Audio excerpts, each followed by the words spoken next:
How to blur face in CapCut PC. Copy the video and paste it. To add it over the first one, click on the effects option at the top and find the blur fit. Drag the blur effect over the timeline and add it into the video layer. Select the second video and find the mask button. Select the circle mask and resize and reposition it over the face. If the camera is moving, add keyframes to the beginning and end of the video.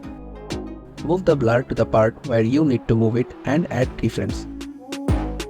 Repeat this process to end of the video.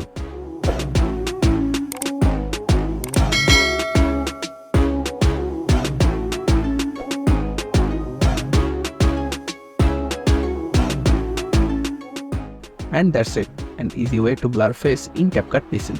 Thanks for watching.